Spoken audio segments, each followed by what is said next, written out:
Hi friends, అందరూ నమస్కారం. ప్రతిరోజు వచ్చే లేటెస్ట్ మ్యాచ్ ఫిక్సింగ్ వీడియోస్ మీకు తెలియాలనుకుంటే ఖచ్చితంగా మన ఛానల్ని సబ్స్క్రైబ్ బటన్ ఉంది క్లిక్ చేసి బెల్ ఐకాన్ అయితే యాక్టివేట్ చేసి ఉంచుకోండి. మరిన్ని ఎలాంటి వీడియోస్ మీరు చూడొచ్చు. ఇప్పుడు ఆలస్యం చేయకుండా ప్రొఫైల్ పిక్చర్లో ఉన్నటువంటి డీటెయిల్స్లోకి చూసేద్దాం. అయితే ఈమె హైట్ వచ్చేసరికి 4.9 ఉన్నా కూడా కలర్ వచ్చేసరికి తెలుపు కలర్లో ఉంటారు. చూడడానికి చాలా అందంగా చామచాయ కలర్లో ఉంటారనమాట. అయితే ఈమె వయసు 37 సంవత్సరాలు. అయితే ఈమె గారు త్వరగా పెళ్లి చేసుకోవాలని అనుకుంటున్నారా? ఎందుకంటే తన భర్తతో విడిపోయి ఒంటరిగా ఉంటున్నారట. ప్రేమించి పెళ్లి చేసుకున్నారు. తల్లిదండ్రులకు దూరంగా ఉంటూ జీవనం కొనసాగించారు. అయితే కొన్ని కారణాల వల్ల భర్తతో విడిపోయి దూరంగా బతుకుతున్నారట.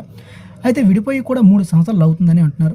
ఎందుకు విడిపోయారు అనేది మనకు అయితే చెప్పలేదు. వారి యొక్క పర్సనల్ రీజన్ అనమాట. ప్రస్తుతం ఆమె ఒంటరిగా బ్రతుకుతున్నారు.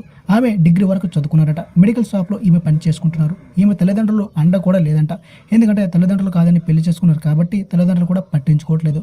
అయితే నమ్ముకున్న తన భర్త కూడా వదిలి వెళ్ళిపోయాడు. ఎంతగానో బాధపడుతున్నారు. కానీ తెలిసిన వారి ద్వారా మన మ్యారేజ్ బ్యూరో అప్రోచ్ అయ్యారు.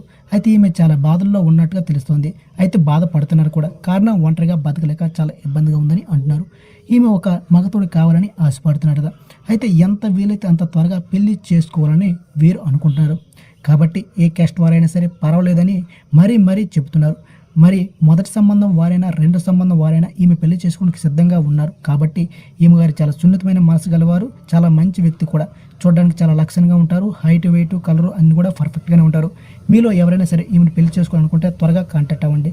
అయితే మెయిల్ ద్వారా మేము కేవలం 2 సంబంధాలు కలిపే మధ్యవర్తులు మాత్రమే. మీకు వచ్చినటువంటి సంబంధం మీరు కోరుకున్న వారికి మేము యొక్క సంబంధాన్ని ఈ విధంగా ఎన్నో ఉంటే మీకు తెచ్చి పెడతాం. కాబట్టి ఇలాంటి మరిన్ని వీడియోస్ కోసం వెంటనే మన ఛానల్ని సబ్స్క్రైబ్ అనేది క్లిక్ చేసి బెల్